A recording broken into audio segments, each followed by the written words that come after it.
Subhanallah. Subhanallah, subhanallah, walhamdulillah, wa la ilaha illallah, wallahu akbar. Subhanallah, walhamdulillah, wa la ilaha illallah, wallahu akbar. Cubaan suara. Sahabat-sahabat semua, jelas tak suara saya? Cubaan suara. Subhanallah, walhamdulillah, wa la ilaha illallah, wallahu akbar.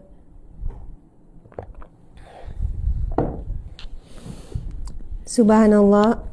Sahabat-sahabat semua, saya juga sangat rindu. Sangat rindu, betul. Masya Allah. Betul, alhamdulillah, subhanallah. Jelas ya. Sahabat-sahabat yang dirahmati Allah sekalian.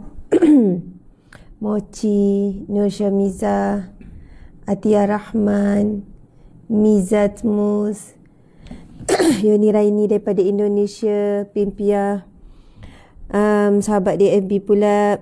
Kita ada Diziz Dila, Farida Harun, Mazna Hamzah, Maimun Yusof, Nalela Lela, Eva Muhammad, Nasrin Wahid, Farida Awim, Salina Yusof, Dr. Maimunah Muda, Masya Allah, Laura Sakura, Surati Jamaluddin, Zuraida Sulaiman, Nur Hasnita Hasan, Adam Irfan, Rahaya Muhammad, Siti Zawiyah Ishak, Ahimi Ibu, Siti Aisyah Syaz, Rina Kang, Ishwashing,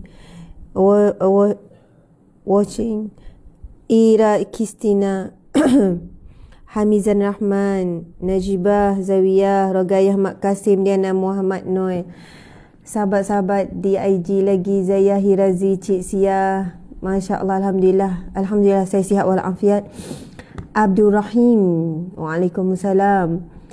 Okey, 4660. Sahabat-sahabat di IG Nur Akami, Izadah, Mashud.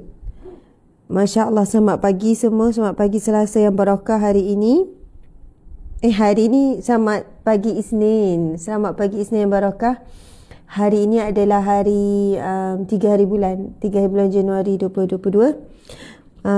Masya Allah. Rosna Syarif, Rakiah Don, Jasmine Raji, Nur Aini. Tapi serak Ustaz tak sihat. Okey, ya. Nur Sazwani Sanib,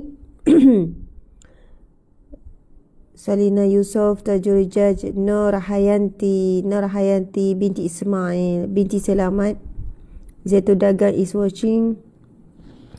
Dan ramai lagi sahabat-sahabat yang hadir yang tak dapat saya sebutkan. Alhamdulillah, marilah sama-sama kita berkongsi kuliah pagi Riyadhus Salihin bersama dengan Ustazah Asma Harun, supaya lebih ramai sahabat-sahabat yang boleh hadir.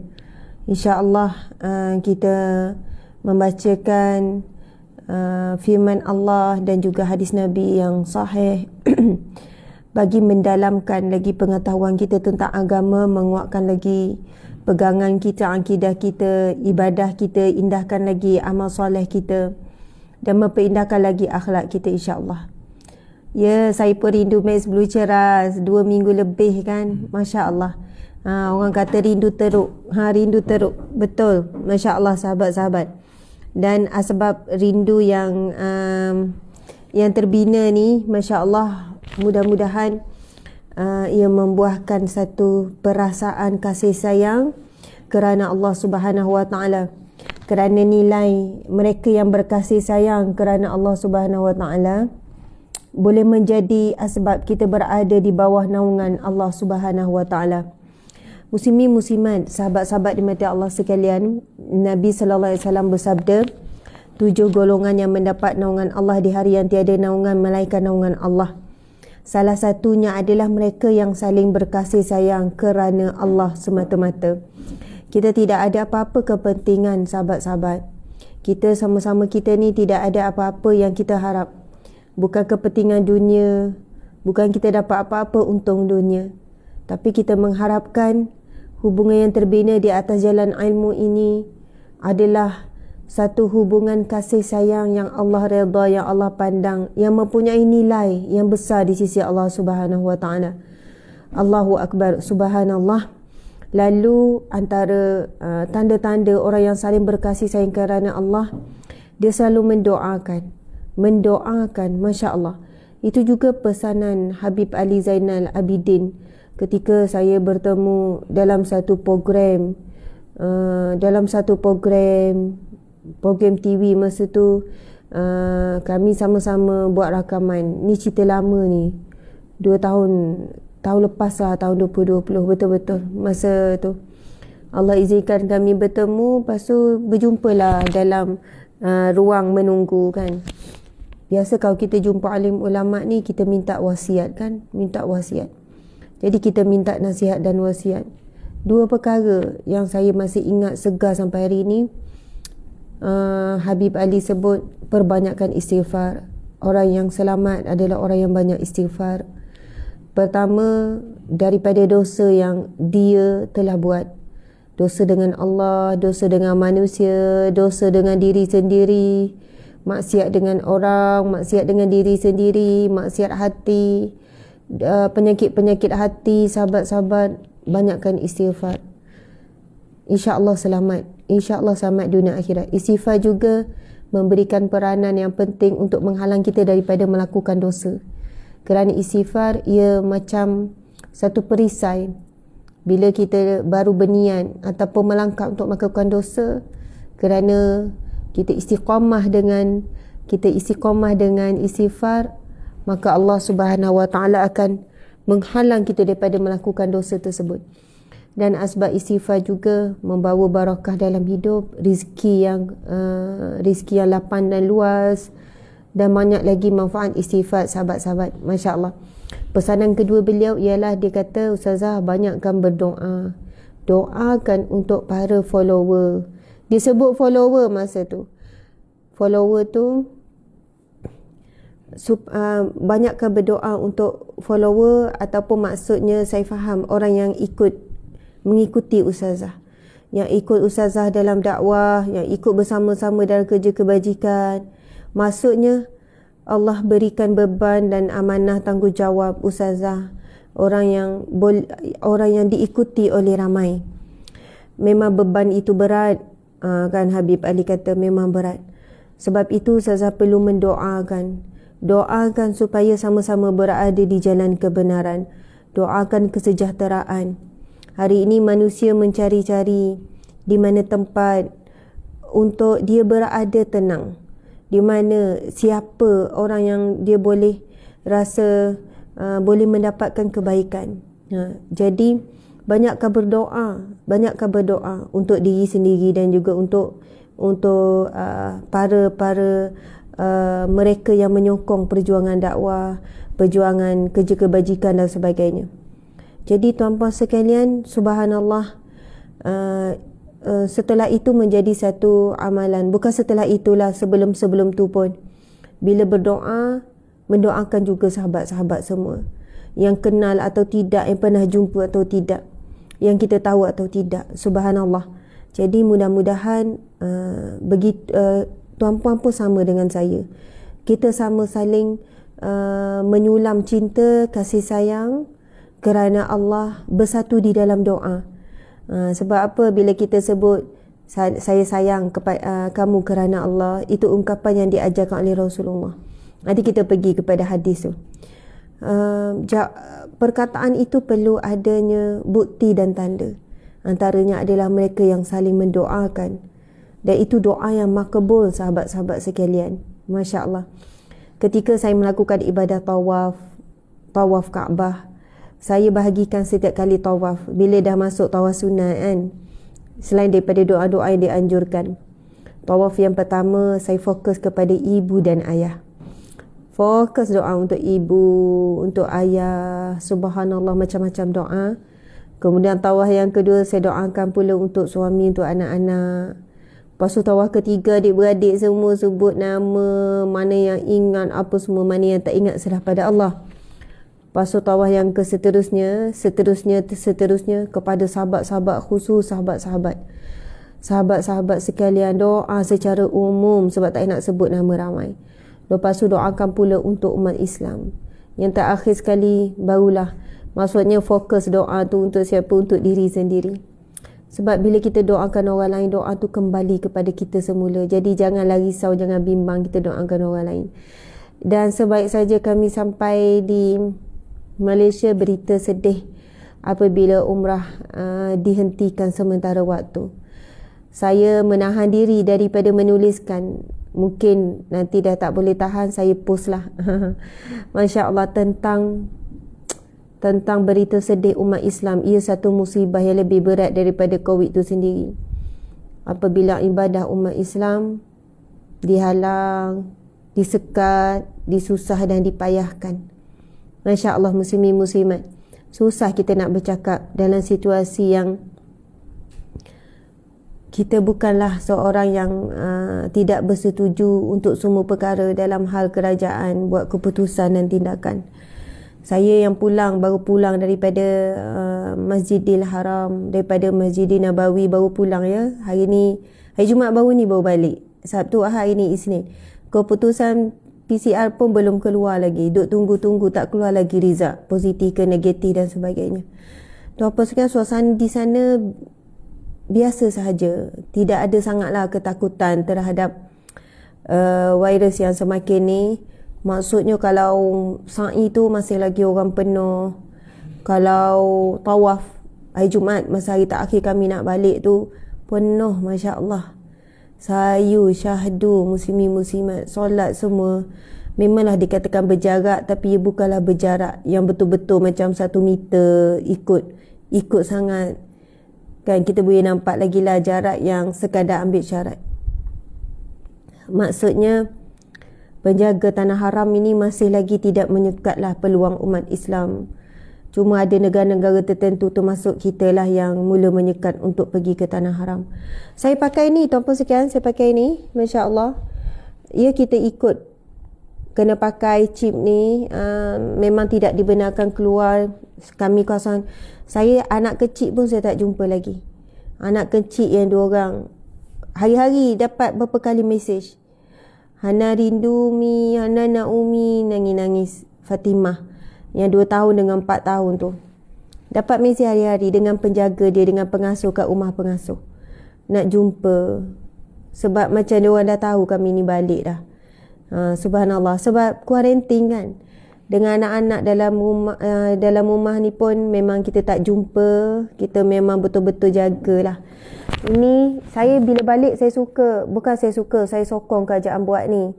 Sebab dia trace semua pergerakan kita. Tak boleh keluar dalam radius berapa meter daripada tempat kita duduk. Jadi saya kata ini sangat bagus supaya kami yang balik daripada Tanah Suci ni disiplin, tak keluar, betul-betul jaga diri. Alhamdulillah saya sokong tindakan kerajaan ni. Lepas tu saya tanya berapa negara lagi yang kena pakai chips ni. Lepas tu ada alat modem, memang kena letak kat rumah. Jadi kalau kita keluar jauh je, dia tahu, dia boleh trace. Kalau kita buka pun dia boleh trace. Sahabat-sahabat, saya sokong, saya support. Saya kata ya bagus sangat alat ni, bagus supaya kami lebih disiplin. Sebab semua orang perlukan pengawalan. Bukan tak percaya pada jemaah umrah, tetapi kita sendiri tak percaya pada diri kita. Takut kita ni langgar peraturan, langgar larangan. Jadi bagus lah ada ni. Masa tu belum keluar lagi larangan untuk menunaikan umrah, disekat sementara. Belum lagi.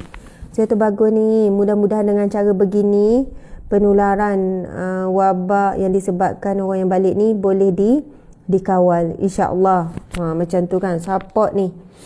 Lepas tu bila saya tanya berapa lagi negara terlibat, 17 negara yang berisiko. Oh banyak. Oh jadi balik daripada Saudi ni, daripada umrah ni baru mula. Ya, dia kata baru mula. Tapi pada negara-negara yang dah lama mula. Esok tu keluarlah arahan ke malam tu. Rasa duka cerita tu tak boleh nak cerita macam mana. Bercampur-campur perasaan. Bercampur-campur perasaan yang Allahu Akbar. Kenapa negara-negara lain tak ditutup sempadannya, tetapi untuk umrah ditutup? Ialah hujah didatangkan dengan jumlah yang tinggi daripada sana. Okey, yang paling tinggi daripada Mekah. Tengok pula jumlah yang pergi ke Mekah berapa. Semua perbandingan kena buat secara adil. Berapa orang, betapa tinggi dan jumlah ramainya. Umat Islam sangat rindukan 2 tanah suci.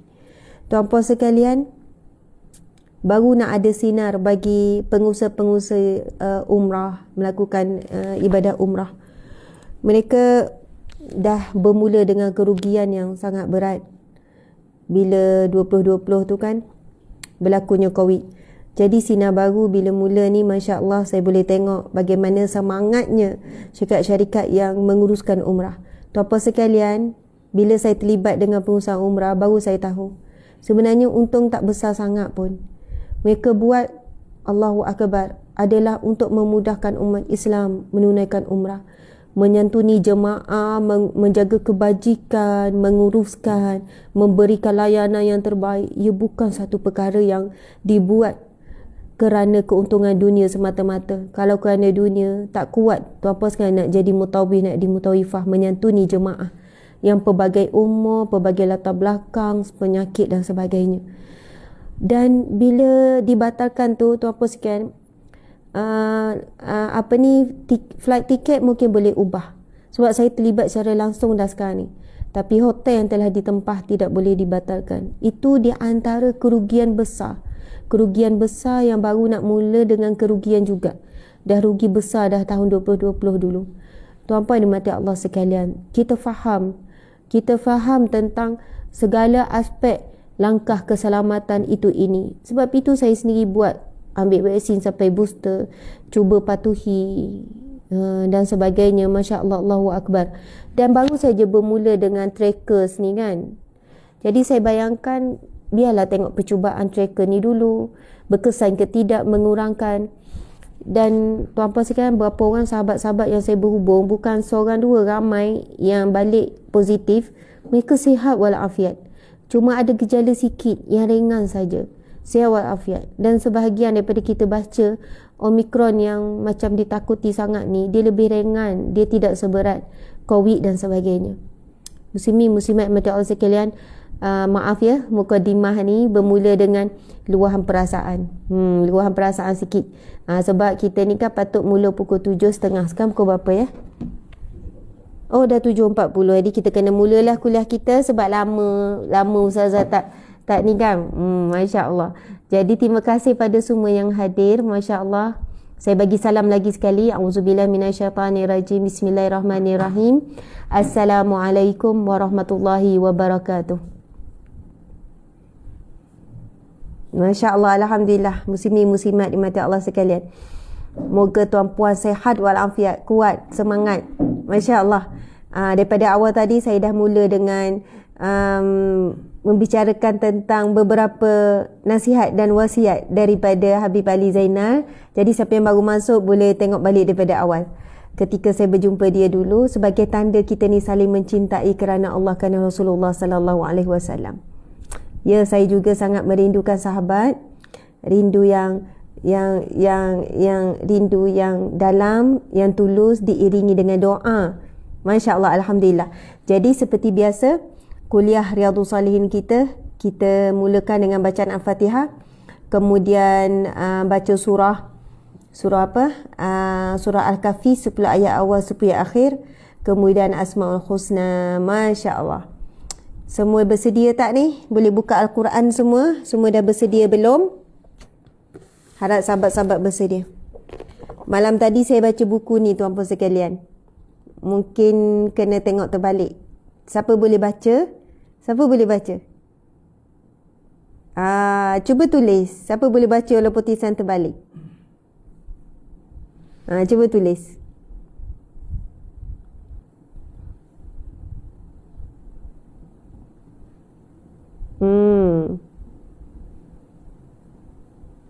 Okey. Okey, semua dah bersedia untuk baca Al-Quran. Sedia-sedia, okey. Siapa boleh baca tajuk ni? Ya, 40 hadis keadaan umat sebelum kiamat. 40 hadis keadaan umat sebelum kiamat. Apa yang saya sebut tadi tu cetusan rasa daripada hasil membacakan hadis-hadis sahih dalam ni. 40 hadis sahih keadaan umat sebelum kiamat. Sangat menakutkan. Ia bukan menakutkan tujuan untuk takut-takut saja, supaya kita bersedia. InsyaAllah tuan-puan sekalian. Saya akan cuba baca memetik beberapa untuk setiap kali Qul Riyadhus Shalihin, kita ambil satu hadis yang berkaitan dengan keadaan umat sebelum kiamat. Semua dah, tanda-tanda semua tu dah ada. Masya Allah. Okey, kita nak baca, sahabat-sahabat, mula dengan Al-Fatihah. Bersedia ya semua? A'udzubillahi minasyaitanirrajim. Bismillahirrahmanirrahim. Alhamdulillahi rabbil alamin. Ar-Rahmanir-Rahim. Maliki yaumiddin. Iyyaka na'budu wa iyyaka nasta'in. اهدنا الصراط المستقيم صراط الذين أنعمت عليهم غير المغضوب عليهم ولا الضالين آمين. أعوذ بالله من الشيطان الرجيم. بسم الله الرحمن الرحيم. الحمد لله الذي أنزل على عبده الكتاب ولم يجعل له عوجا قيما لينذر بأسا شديدا من لدنه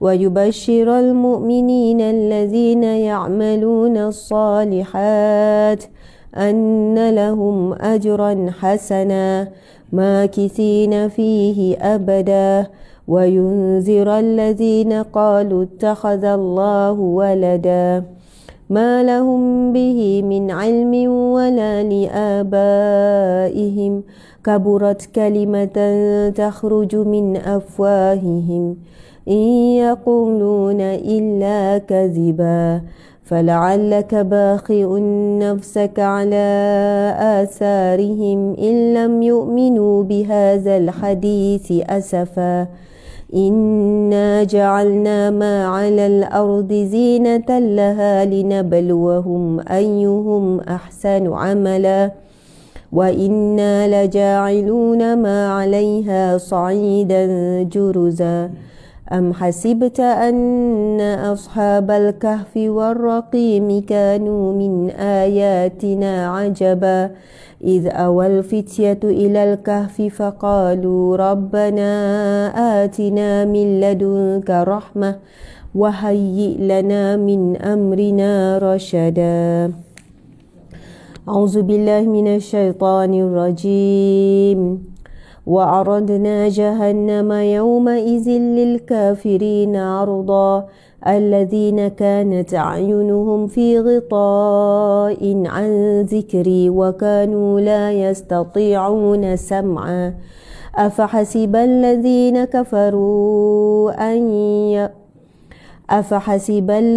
كفروا أن يتخذوا عبادي من دوني أولياء إنا أعتدنا جهنم للكافرين نزلا قل هل ننبئكم بالأخسرين أعمالا الذين ضل سعيهم في الحياة الدنيا وهم يحسبون أنهم يحسنون صنعا أولئك الذين كفروا بآيات ربهم ولقائه فحبطت أعمالهم فلا نقيم لهم يوم القيامة وزنا ذلك جزاؤهم جهنم بما كفروا واتخذوا آياتي ورسلي هزوا إن الذين آمنوا وعملوا الصالحات كانت لهم جنات الفردوس نزلا خالدين فيها لا يبغون عنها حولا قل لو كان البحر مدادا لكلمات ربي لنفد البحر قبل أن تنفد كلمات ربي ولو جئنا بمثله مددا قل إنما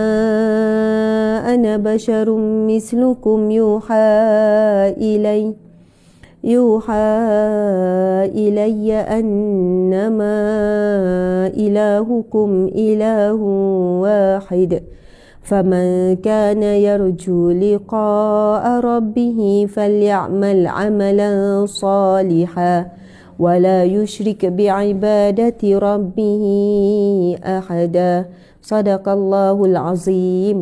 Itu kita membacakan surah Al-Kahfi ayat 10 terawal dan 10 terakhir surah Al-Kahfi berkaitan dengan bagaimana ia adalah satu perlindungan daripada fitnah Dajjal dan segala fitnah yang telah pun berleluasa pada hari ini.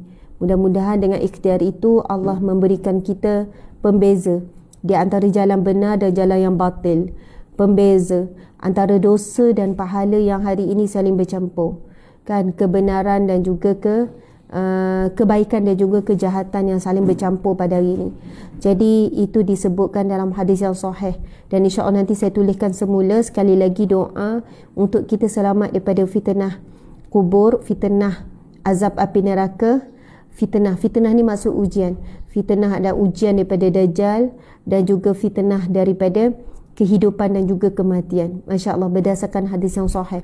Jadi Nabi SAW, Nabi SAW bukan hanya meninggalkan kita pesan-pesan ataupun amaran berkaitan dengan tanda-tanda akhir zaman. Kita tak boleh dah tutup mata kita. Kita tak boleh dah pekakkan telinga kita. Kita dah tak boleh buat-buat tak nampak, buat-buat tak dengar. Sudah semakin jelas sebenarnya tanda-tanda akhir zaman, tanda-tanda kedekatannya dunia ini akan berakhir.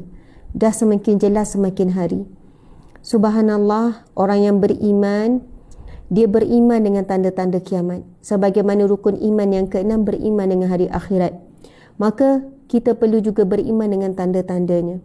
Bukan untuk menakutkan, ketakutan yang tidak ada faedah. Tetapi faedah daripada rasa bimbang dan takut ini, tuan-puan dimati Allah sekalian, kita susuli dengan amalan.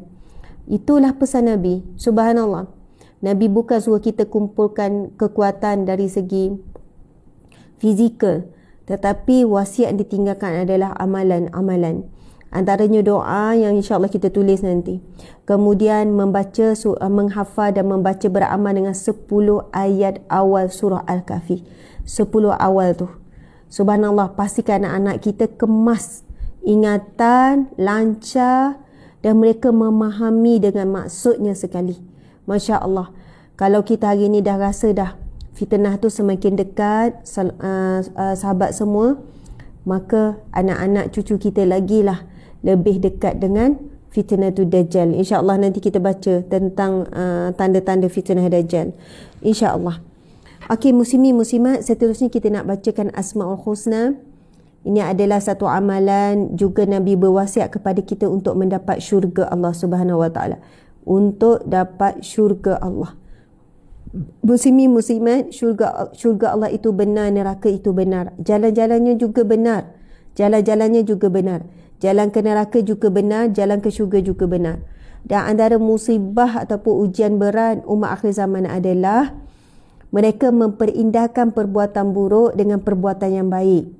Memperindahkan perbuatan buruk dengan perbuatan baik. Kena faham maksud ni. Masya Allah, dia buat maksiat dan dia tidak meninggal dan tak berusaha tinggalkan maksiat dengan alasan dia menyedapkan hati. Di waktu yang sama dia juga buat kebajikan, dia buat kebaikan, dia buat amal soleh, tapi dia tak berusaha meninggalkan maksiat. Subhanallah. Dia berlindung dengan nama Allah Ya Rahman Ya Rahim, Maha Pengasih Maha Penyayang. Tetapi dia melupakan nama Allah yang Maha Mengazab, Allah yang Maha Menghakimi, Allah yang Maha Mengadili. Subhanallah. Kerana semuanya akan diadili. Wa man ya'mal misqala zarratin khairan yarah, faman ya'mal misqala zarratin khairan yarah, wa man ya'mal misqala zarratin syarran yarah. Allah dah sebut, maka siapa yang melakukan kebaikan walaupun sebesar biji zarah akan diperlihatkan, akan dihitung, akan dinilai. Dan barang siapa yang melakukan sebesar biji zarah kejahatan, keburukan juga akan dihitung, akan dinilai, akan dihakimi, akan diadili. Jadi tuan-puan sekalian, antara musibah berat umat akhir zaman, Masya Allah, Allahu Akbar. Dia sangat cintakan dunia, dia tidak mahu tinggalkan apa yang dia sedang kecapi sekarang untuk jalan hijrah. Kerana hijrah itu kadang-kadang perlukan dia meninggalkan sesuatu yang dia sangat suka. Hiburan yang dia sangat suka, pakaian dia sangat suka, pergaulan dia suka, cara hidup yang dia suka. Dia sangat berat untuk melakukan hijrah, untuk meninggalkan apa yang dia suka kepada apa yang Allah suka. Masya Allah. Maka dia tetap kekal berada pada jalan-jalan yang demikian. Waktu yang sama dia sedapkan hati dengan kerja-kerja kebajikan, kerja amal soleh. Wallahu a'lam muslimin muslimat. Ramainya manusia yang tertipu, menipu dirinya sendiri, yang mana kata-katanya seolahnya, yang penting aku masih solat, yang penting aku masih beriman walaupun aku pelaku maksiat. Walaupun pelaku maksiat, muslimin muslimat, pelaku maksiat yang secara konsisten dipanggil fasik. Fasik ini orang yang berpanjangan dalam maksiat. Masya Allah, na'udzubillah. Sebab kalau ahli taubat, muslimin muslimat, dia akan berhenti melakukan maksiat.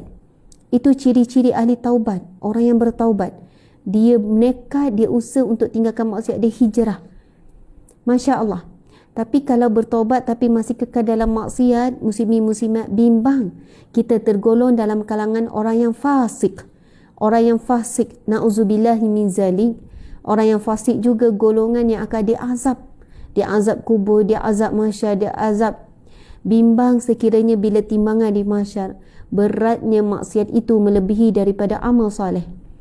Jadi na'udzubillah, insya-Allah nanti kita kupas secara panjang lebar lagi, sebab saya tengok ada satu buku yang dikongsikan oleh Ustaz apa nama, Masya-Allah, masa Sina Muhammad, Ustaz Fidaus. Nanti saya akan hubungi untuk beli satu buku kajian oleh seorang pensyarah PhD berkenaan dengan musibah umat akhir zaman, iaitu walaupun aku dalam maksiat, yang penting aku orang yang beriman. Masih lagi beriman kepada Allah, masih lagi beriman kepada Nabi, masih lagi baca Quran, tetapi masih berkekalan maksiat. Ini adalah satu penyakit hati. Penyakit hati, ia bermula pada hati. Hati yang menipu diri sendiri, yang menyedapkan diri sendiri. Sedangkan amaran Allah itu jelas tentang bahaya dan bahana maksiat. Peringatan Nabi juga jelas, tapi dia menyedapkan hatinya. Masya Allah, seolahnya macam inilah bangkai yang busuk lalu ditutup dengan tanah. Tetapi ingatlah, lama kelamaan dia tetap mengeluarkan bau yang busuk. Lalat tetap akan datang menghurung walaupun ditutup dengan tanah. Na'udzubillah min zalik, bangkai tetap bangkai, muslimin muslimat. Kena buang bangkai itu, kena jauhkan, kena buang. Masya Allah, barulah bau wangi, barulah hilang kesan dan sebagainya. InsyaAllah, Allahu Akbar. Okey sahabat-sahabat semua, kita bacakan Asma'ul Husna ya. A'udzubillahi minasyaitanirrajim. Bismillahirrahmanirrahim.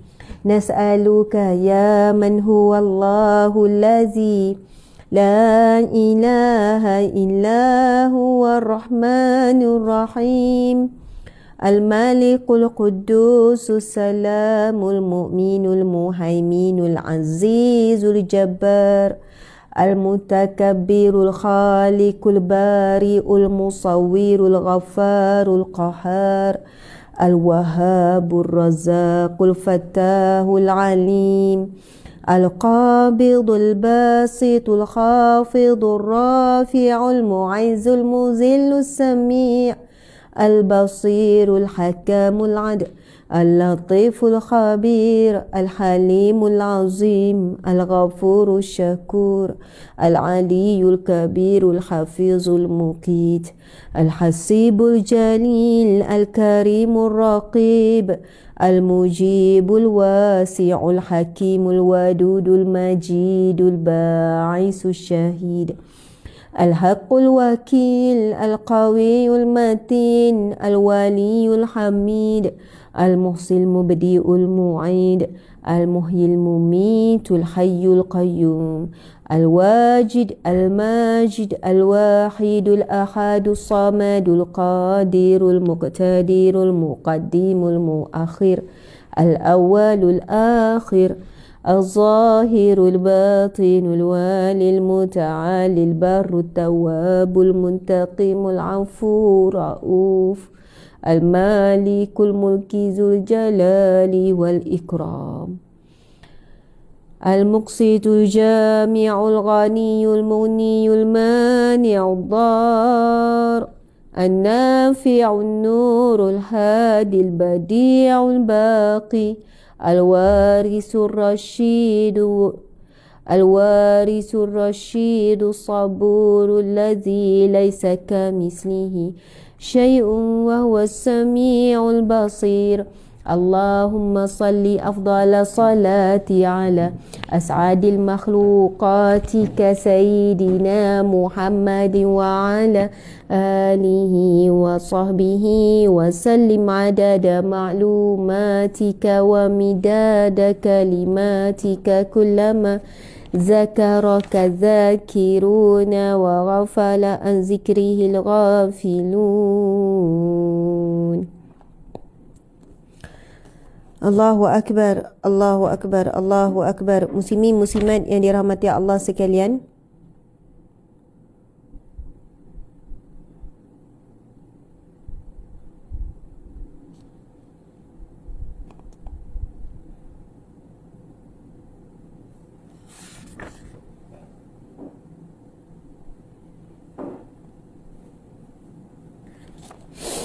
Allahu Akbar. Muslimin muslimat yang dihormati, cuba kita perhatikan nama Allah Asmaul Husna. Yang kita baca salah satunya adalah Al-Muntaqim. Al-Muntaqim, Al-Muntaqim. Masya Allah. Yang membawa maksud Allah yang maha membalas, Allah yang maha menyeksakan, Allah yang pembalas seksa, Allah yang maha menyeksa. Satu lagi nama Allah Ya-Dar. Nama Allah Ya-Dar, iaitu Allah yang maha memberikan mudarat, yang maha memberikan bahaya. Seterusnya nama Allah Ya-Muqsid, iaitu yang maha memberikan keadilan. Muslimin muslimat, memang benar himpunan nama Allah kebanyakannya nama-nama yang indah, nama-nama yang kita rasa boleh bernaung dan boleh merasakan kelegaan bila kita membacakan nama Allah yang maha pengasih, maha penyayang, maha pengampun, yang maha lembut, yang maha santun, yang maha menerima taubat, yang maha menerima, yang maha mengampun. Tetapi kita jangan melalaikan nama-nama Allah yang maha membalas, nama Allah yang maha menghitung, nama Allah yang maha Al-Khafid, yang maha menghinakan, yang maha merendahkan. Kemudian Allah Ya Qabid, yang maha menyempitkan dada manusia, menyempitkan rezeki manusia, menyempitkan kehidupan manusia. Subhanallah. Masya Allah, mudah-mudahan ada dua perkara yang sentiasa bersilih ganti. Mengharap kepada Allah dan juga takut kepada Allah Subhanahu wa taala. Al-khauf, takut, ar-raja, kita mengharap kepada Allah. Supaya kita ini tidak hanya sekadar terbuai dengan sifat-sifat Allah yang kita rasa kita akan selamat daripada neraka. Sedangkan di sana adanya sifat-sifat Allah yang lain yang memberikan kepada kita peringatan agar kita ini muslimin muslimat tidak lalai dan tidak terleka dengan keindahan-keindahan buayan-buayan gambaran syurga. Dan kita kena juga sebut tentang ketakutan yang kita tak suka ingat dan kita tak sebut, iaitu api neraka Allah Subhanahu wa taala. Allahu Akbar. Alhamdulillah. Muslimin muslimat dimati Allah sekalian, masya-Allah. Izinkan saya sebelum kita baca kitab kita nak baca satu hadis Nabi sallallahu alaihi wasallam. Hadis yang ke-26 dalam buku ni, 40 hadis keadaan umat sebelum kiamat ni. Hadis yang ke-26. Tak apa ya, saya pilih hadis yang ke-26 dulu. Iaitu Islam akan lusuh seperti corak pada pakaian. Islam akan lusuh seperti corak pada pakaian. Muka surat 153. Muka surat 153.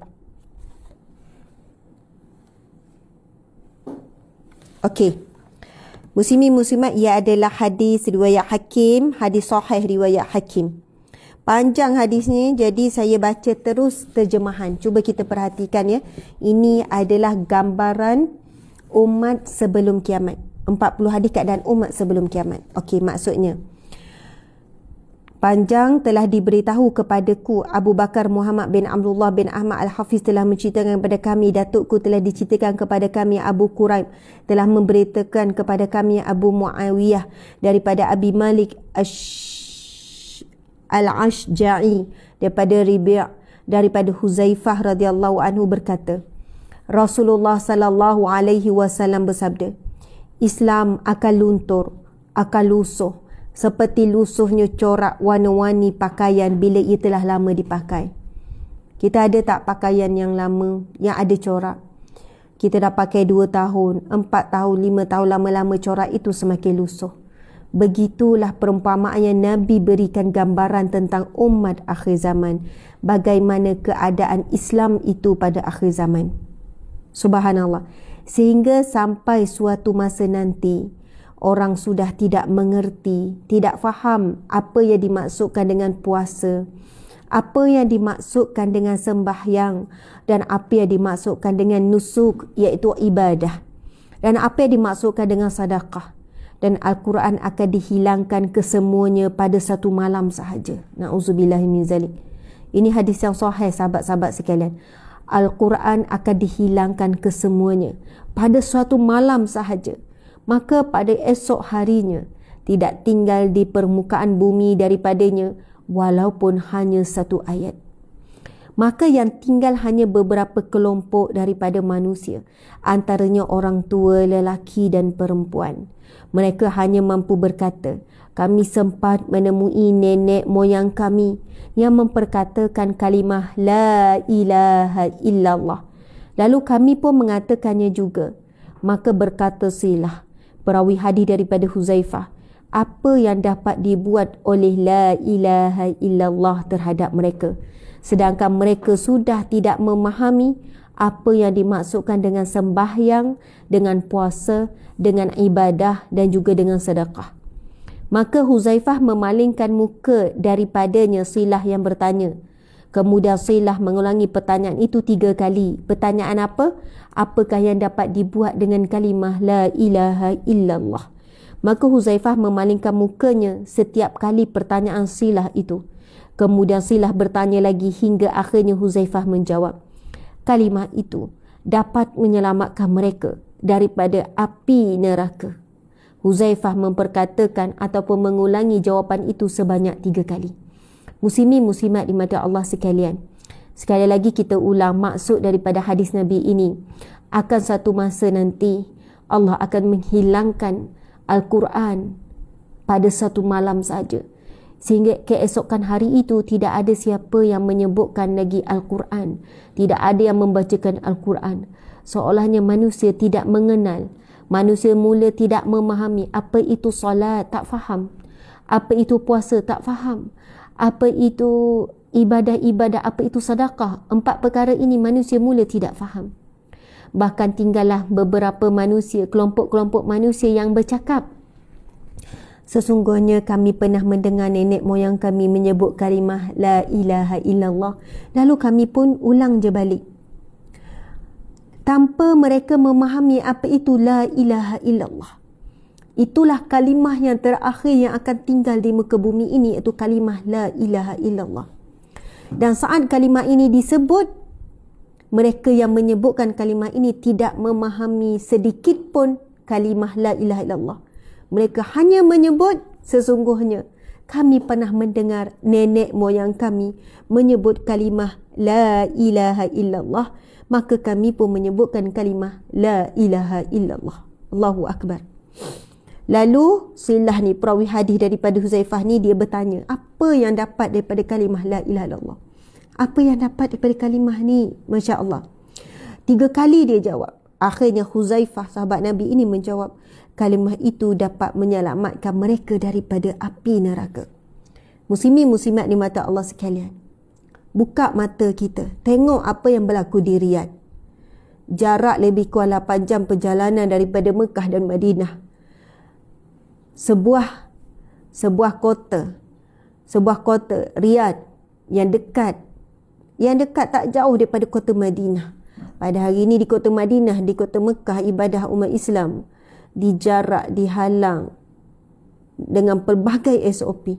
Tetapi di tanah Arab yang sama, di tanah yang sama, di Arab Saudi, sama-sama Arab Saudi ni sahabat sekalian, masih lagi berlangsung konsert demi konsert yang manusia berhimpit.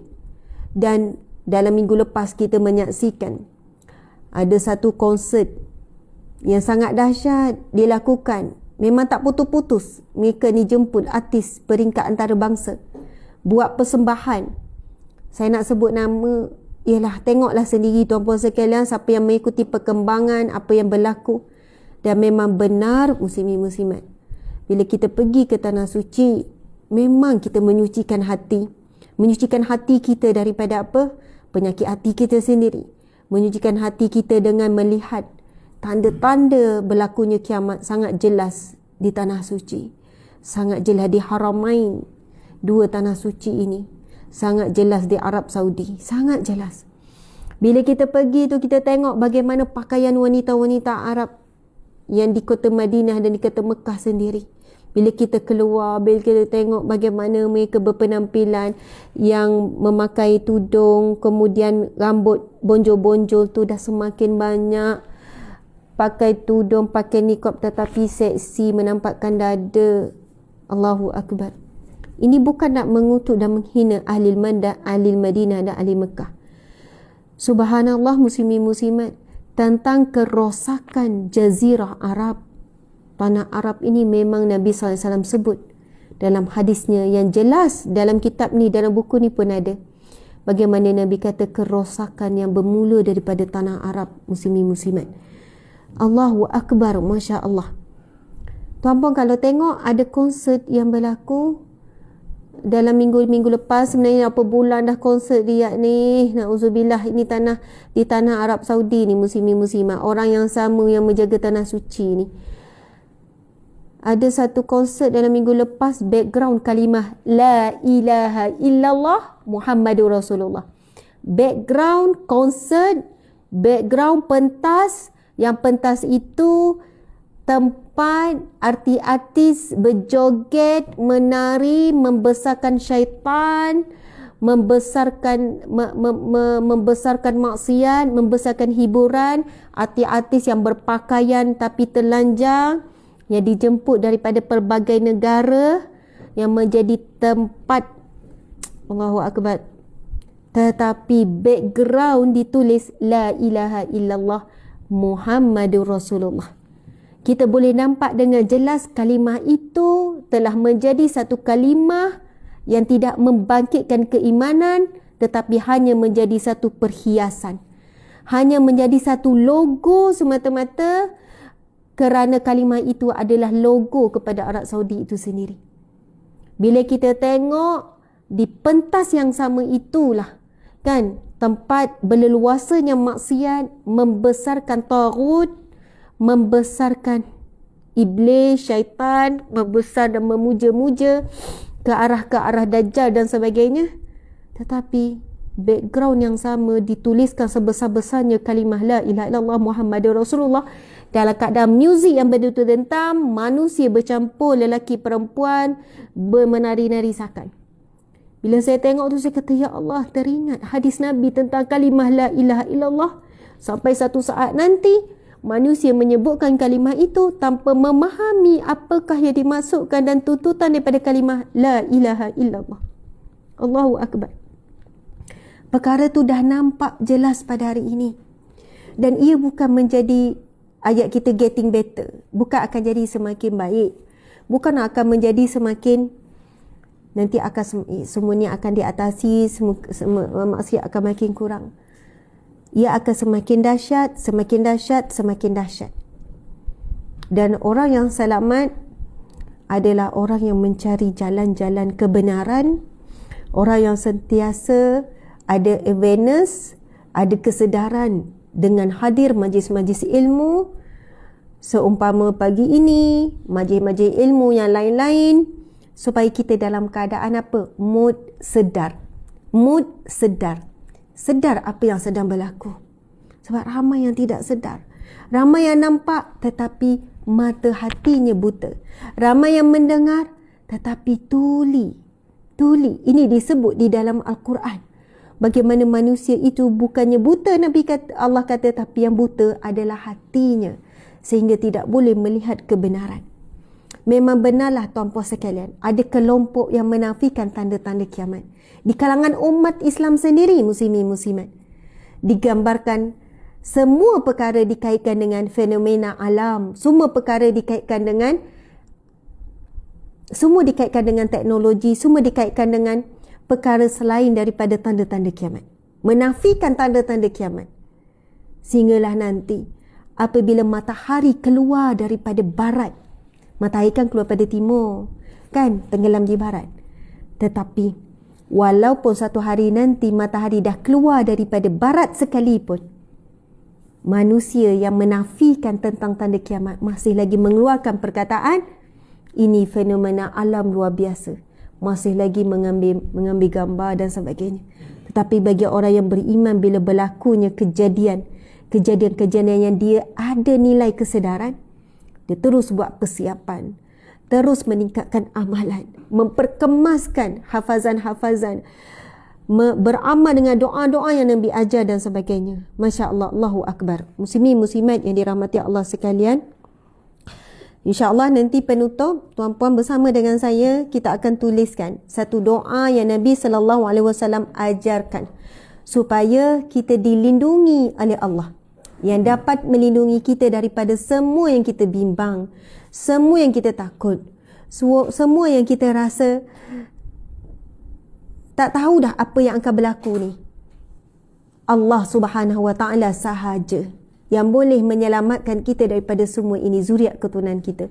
Sebab itu Nabi mengajarkan doa ini supaya dibaca ketika dalam solat sebelum kita memberi salam.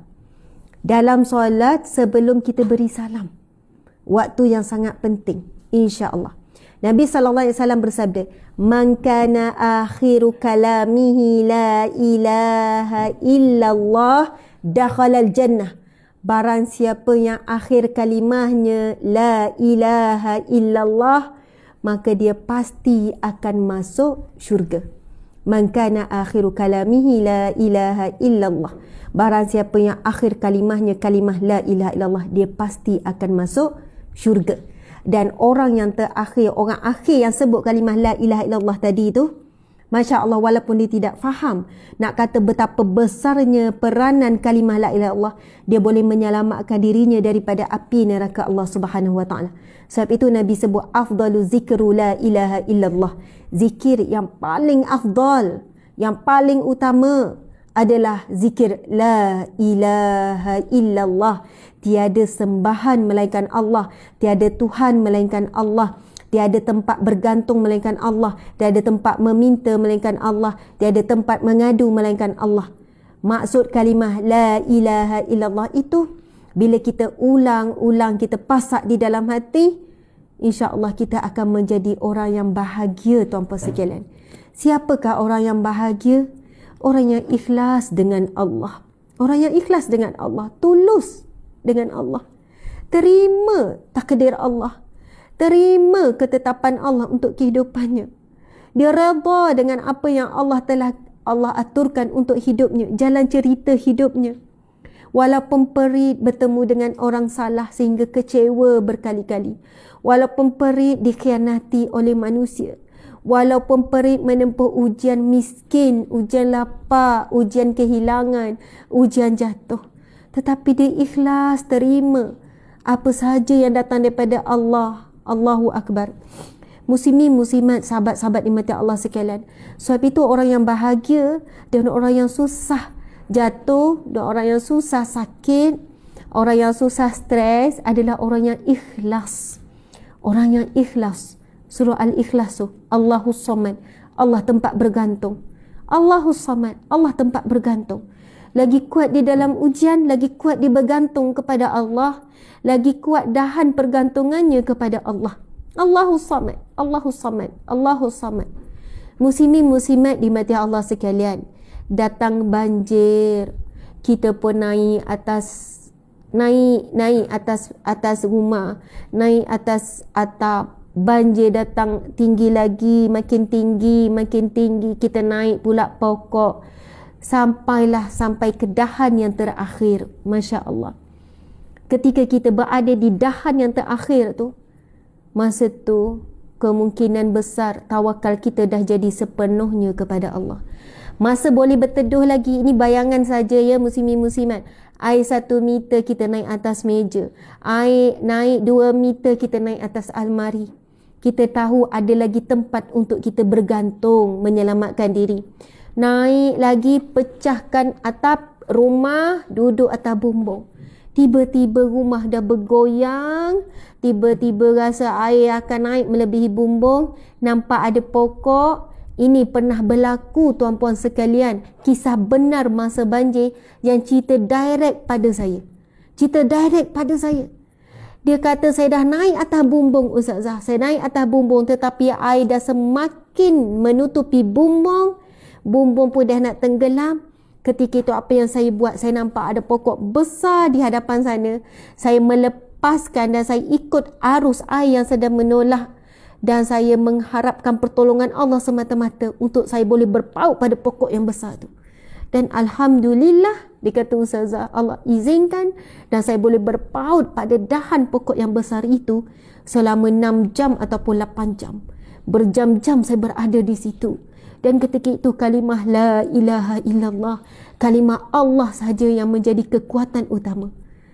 Masa tu saya bukan kata tak harap orang datang apa semua, sebab saya sedar ketika itu Allah lah yang menyelamatkan saya. Dan tidak ada jaminan ataupun kekuatan yang lebih kuat berbanding kalimah la ilaha illallah, berbanding mohon pertolongan dengan Allah. Sebab apa? Saya juga mengharap bantuan datang ketika berada di dalam rumah, mengharap bantuan datang. Tetapi Allah memadamkan harapan itu bila Allah membawakan ujian yang lebih berat, supaya keyakinan saya kepada Allah lebih mantap. Masya Allah, Allahu Akbar. Sebab itu muslimin muslimat, kenapa ujian datang bertimpa-timpa sampai kita terduduk ya? Kerana Allah nak kita bangkit dan bangun, bergantung, berpaut pada dahan kalimah la ilaha illallah. Tiada tempat bergantung, tiada sembahan, tiada Tuhan, tiada yang mengadu, tiada tempat kita mengadu melainkan pada Allah Subhanahu wa taala. Allahu Akbar. Namun jika kita masih tidak belajar daripada ujian demi ujian, kita masih lagi jatuh pada lubang kejahilan yang sama, lubang maksiat yang sama. Kita bimbang ujian yang datang bukan lagi menguatkan kita bergantung, tetapi terus membinasakan kita dunia dan akhirat. Na'udzubillahi min zalik. Masya Allah. Muslimin muslimat yang dirahmati Allah sekalian, insya-Allah kita sama-sama membacakan firman Allah. Jadi kita ni muslimin muslimat, terima kasih kepada yang hadir lebih kurang 7,000. Kan 2,000 di ni, 5,000, masya-Allah, dalam 7,000 sahabat-sahabat yang hadir. Mudah-mudahan kita adalah sahabat dunia akhirat yang sama berjuang untuk syurga Allah. Buka kitab kita Riyadhus Salihin ni yang warna hijau ni, ataupun kitab Riyadhus Salihin yang mana-mana versi sekalipun. Kalau yang kitab ni buka muka 83, sekarang kita nak bacakan firman Allah. Ini adalah sambungan daripada kuliah yang lepas. Walaupun Ustazah hujung-hujung baru buka kitab, tapi daripada awal muslimin muslimat kita dah dapat pengajaran dan ilmu bersama-sama. Mudah-mudahan menguatkan lagi iman kita pada kalimah la ilaha illallah dan juga menguatkan konsisten. Ustazah, berapa kali sehari tuan-puan sekalian ucaplah kalimah la ilaha illallah sekurang-kurangnya 100 kali sehari. 100 kali sekurang-kurangnya sebut.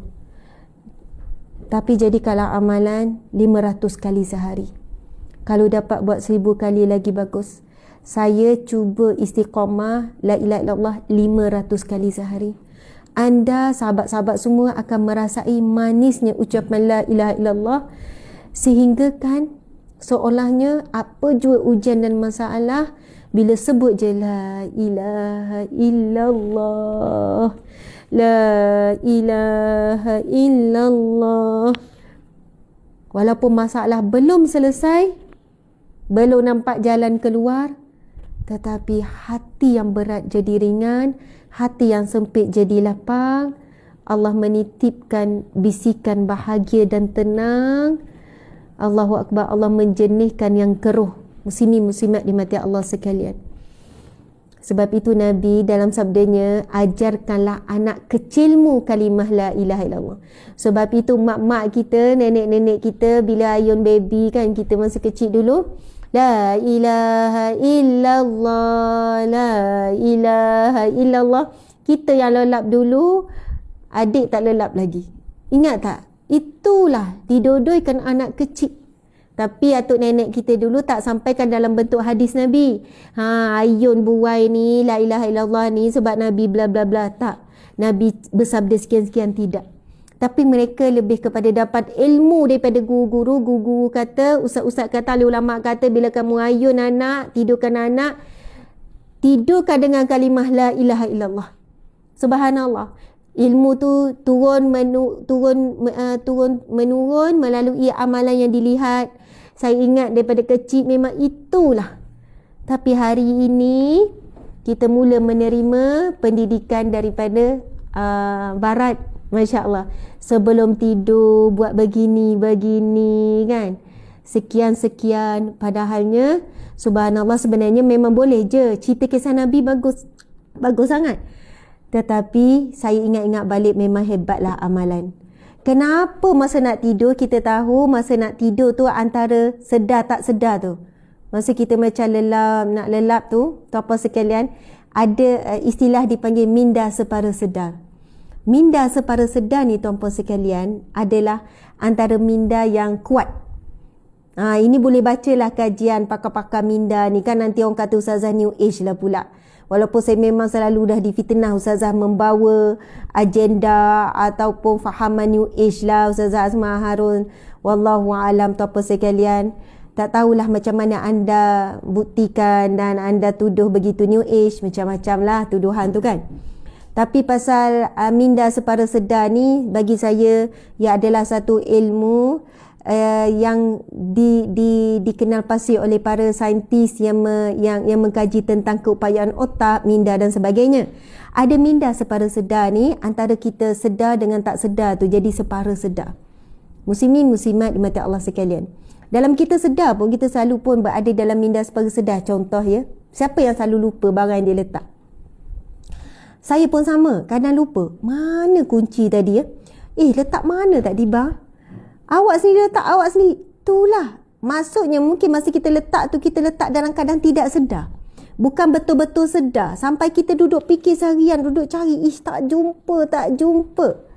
Masya Allah, Allahu Akbar. Muslimin muslimat, masa anak tu kan dekat-dekat nak tidur, kita zikir la ilaha illallah, la ilaha illallah. Itu hadis Nabi. Ajarkanlah anak kecilmu kalimah la ilaha illallah. Subhanallah. Baby 5 bulan, 1 tahun, 2 tahun, apa yang dia faham dengan kalimah la ilaha illallah? Tetapi telinganya, apa yang kita baca itu menyerap ke dalam hatinya, muslimin muslimat. Membentuk satu hati yang kuat.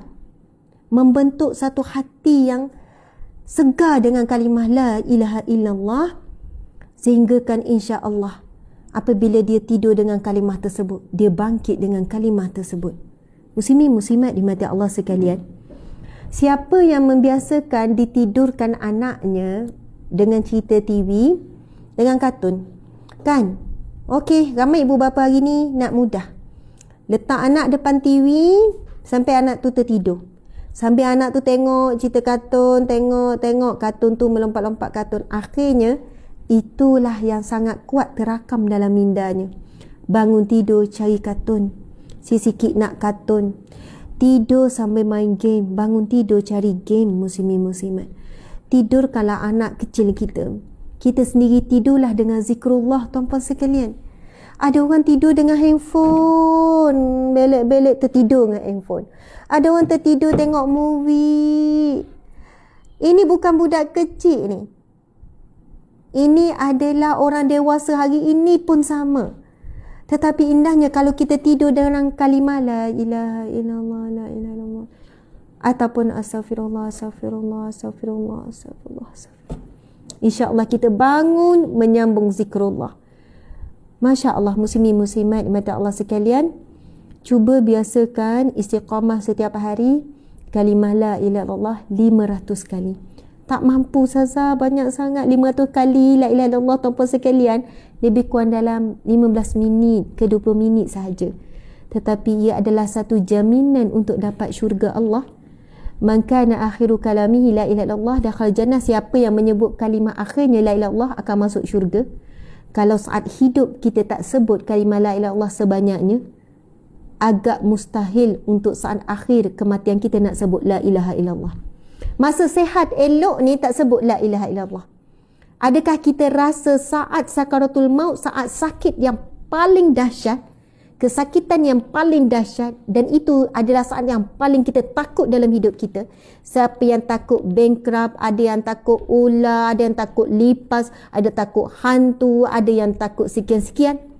Tidak akan boleh menyamai seluruh ketakutan itu jika dihimpunkan dengan ketakutan kita menghadapi kematian kita.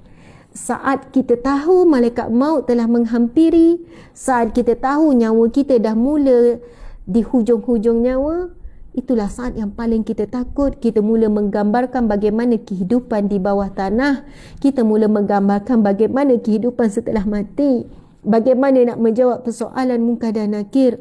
Bagaimana nak melalui proses seorang diri. Kita hidup di dunia ini, kita ada ramai. Kita ada kawan-kawan yang ramai, ada suami, ada anak, ada ibu ayah, ada.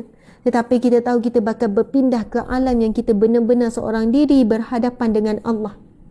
Itu saat yang paling kita takut. Saat sekarang dalam keadaan senang, tenang, dalam keadaan tidak ada halangan untuk ucap la ilaha illallah. Kalau kita juga melalaikan kalimah tersebut, bagaimana saat yang sangat genting kita boleh sebut la ilaha illallah. Sebab itu tuan-puan sekalian, cubalah istiqamah beramal. InsyaAllah saya juga nak cuba tuan-puan sekalian istiqamah. Hanya orang yang istiqamah dengan zikrullah, dia pilihlah zikir la ilaha illallah ke apa-apa zikir, astaghfirullah. Hanya istiqamah yang akan merasai kemanisan. Kemanisan sesuatu ibadah, sesuatu amalan hanya akan dinikmati oleh mereka yang istiqamah. Orang yang buat sehari, buat 2 hari, buat 3 hari, buat. Ustazah, macam mana ciri-ciri istiqamah? Sebulan ada 30 hari kan? Kalau dia mampu buat lebih 20 hari dalam sebulan, maksudnya majoriti. Kalau separuh 15-15, bukan majoriti. Kita kata 20 hari ke atas, semua dia dapat buat 500 kali sehari. InsyaAllah itu ciri-ciri istiqamah. Tapi kalau buat seminggu, tinggal seminggu, tak. Anda tidak akan rasa lagi kemanisan dan kekuatan berakarnya kalimah la ilaha illallah di dalam hati. Dan orang yang sentiasa melazimi kalimah la ilaha illallah, istighfar, selawat, lidahnya jadi lidah masin, orang kata lidah yang berkat. Bila dia cakap subhanallah, orang akan tunduk pada kata-katanya. Bila nasihat anak, anak mudah dengar. Bila bawa bincang dengan pasangan, pasangan mudah setuju. Bukan kata ini ayat penunduk, tidak. Maksudnya orang yang lidahnya selalu zikrullah, Allah memudahkan apa perkataan yang dia sebut untuk difahami. Subhanallah. Kalau ibu-ibu duduk kata, kenapa anak ni dah ulang banyak kali asyik tak dengar ni, Umi tak tahu dah nak cakap macam mana, kenapa tak faham lagi? Mungkin kerana lidah kita hilangnya hikmah. Hikmah, kekuatan hikmah, kebijaksanaan, kekuatan lidah yang barakah muslimin muslimat. Kita lebih banyak merungut daripada zikrullah. Kita lebih banyak bercakap perkara-perkara yang tidak ada manfaat untuk akhirat. Allahu Akbar, muslimin muslimat. Telah sampai kepada kita saranan ilmu, banyak peringatan-peringatan. Tidak ada apa yang menghalang untuk kita melakukan melainkan diri kita sendiri. Jadi pada hari ini kita sama-sama memilih untuk berubah. Memilih untuk ubah hidup kita, ubah hati kita. Allahu Akbar, subhanallah. Alhamdulillah, muslimin muslimat dimati Allah sekalian, sebagai penutup insya-Allah. Saya tahu suami saya pun dah bagi signal tu, masa dah habis, dah pukul 8.30 ya. Sekarang dah pukul 8.32. Masya-Allah. Muslimin muslimat, saya ingin membacakan firman Allah Subhanahu wa taala. Allahu akbar. Kita baca kitab kita ni ya. Firman Allah Subhanahu wa taala dalam muka surat 83. Siapa yang nak beli kitab ni boleh beli melalui kami juga, ada di Shopee, ada di website dan sebagainya. Allah berfirman di dalam surah Al-Imran ayat 133 hingga ayat 136. Surah Al-Imran ayat 133 hingga ayat 136. Masya-Allah. A'udzubillahi minasyaitonir rajim. Wasari'u ila maghfiratin min rabbikum jannah. وسارعوا إلى مغفرة من ربكم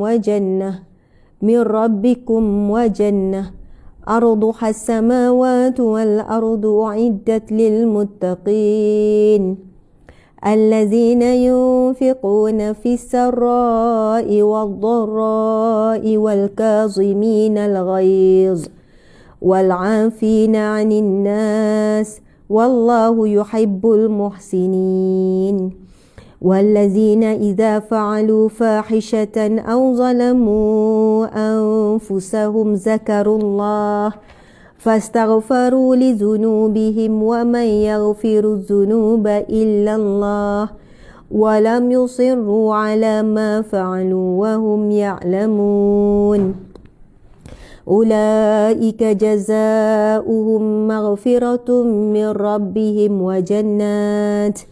وجنات تجري من تحتها الأنهار خالدين فيها ونعم أجر العالمين.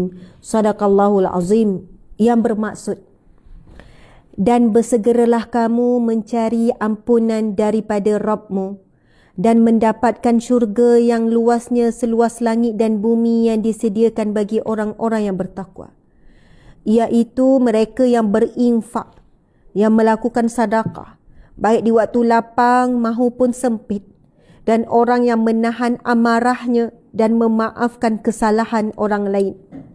Dan Allah mencintai orang yang berbuat kebaikan, dan juga orang-orang yang apabila mengerjakan perbuatan keji ataupun menzalimi dirinya sendiri, lalu dia segera mengingati Allah, lalu dia memohon ampunan atas dosa-dosanya. Dan siapa lagi yang dapat mengampuni dosa-dosa perbuatannya melainkan Allah Subhanahu wa taala. Dan mereka tidak meneruskan perbuatan dosa itu sedang mereka mengetahui. Mereka itu balasannya ialah ampunan daripada Rabb mereka, dan syurga yang di dalamnya mengalir sungai-sungai, sedang mereka kekal di dalamnya, dan itulah sebaik-baik pahala bagi orang-orang yang beramal. Surah Al-Imran ayat 13136. Muslimin muslimat, firman Allah Subhanahu wa taala ini merupakan kalamullah, kata-kata Allah. Terkandung di dalamnya adalah janji Allah bagi mereka yang melakukan beberapa amalan yang disebutkan, adalah syurga yang seluas antara bumi dan langit, dan syurga yang air sungai mengalir di dalamnya. Masya Allah. Kita perhatikan sekali lagi, muslimin muslimat dimati Allah sekalian, tidak ada janji yang lebih kuat, tidak ada janji yang lebih tepat, yang lebih kita yakini melainkan janji daripada Allah Subhanahu wa taala, yang tidak ada keraguan sedikit pun.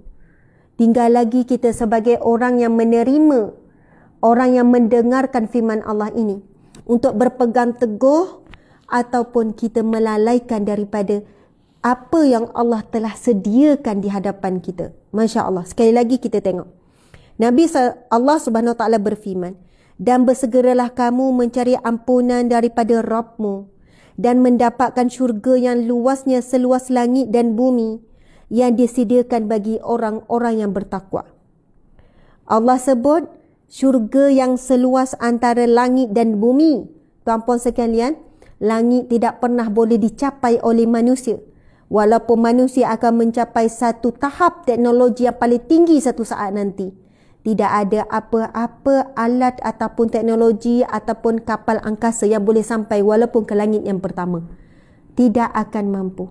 Semua galaksi Bima Sakti, kita tahu dalam tu ada berjuta-juta bintang, termasuklah bumi ini salah satu bintang kecil. Sampailah akhirnya astronomi apa semua kan menyebutkan bahawasanya bintang-bintang di luar sana yang sebesar bumi dan jauh lebih besar berganda daripada bumi, bukan jumlahnya million, bukan billion, bukan trillion, bukan zillion, tetapi infinity, jumlah yang terlalu banyak. Langit berada di atas semuanya. Tak boleh nak dibayangkan betapa besarnya gambaran syurga bagi orang yang bertakwa, iaitu seluas langit dan bumi yang disediakan bagi orang yang bertakwa. Iaitu Allah menjelaskan siapakah orang yang bertakwa yang dimaksudkan yang dapat syurga seluas ini, iaitu mereka yang berinfak, yang bersedekah, yang memberikan sedekah, yang berinfak, yang berwakaf, baik di waktu lapang maupun sempit. Masya Allah. Ahli sedekah, dia tidak memberi kerana dia ada ataupun dia kaya. Dia memberi kerana mengharapkan pahala. Dia memberi kerana mengharapkan pahala. Muslimin-muslimat, ada orang pada waktu tertentu dia tidak bersedekah sebab dia kata bulan ni belanja pun cukup-cukup saja. Dia bergantung kepada keadaan. Tetapi ada manusia yang tidak pernah berlalu walaupun satu hari mesti sedekah. Satu hari mesti sedekah walaupun RM1, walaupun RM2, walaupun RM5. Itu yang kami perhati, ramainya golongan ini yang berikan sedekah infak melalui NGO Sahabat Amal Care. Yang kami bila tengok akaun yang masuk tu ada nama konsisten setiap hari RM1. Konsisten satu hari RM2 setiap hari. Sebulan 30 ni. Saya kata, ya Allah, dia cuba istiqamah setiap hari. Masya Allah. Samalah, ada orang yang buat tabung subuh tu kan, sedekah subuh dia kumpul-kumpul, lepas tu dia datang serah jumlah yang banyak.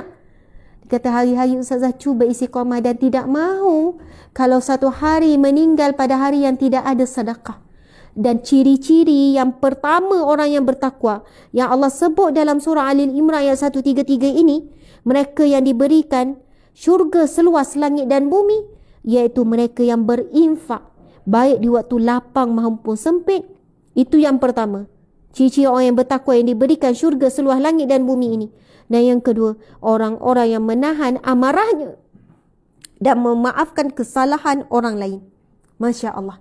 Yang menahan amarah tatkala dia boleh melepaskan amarahnya bila dia dizalimi, bila dia dikhianati.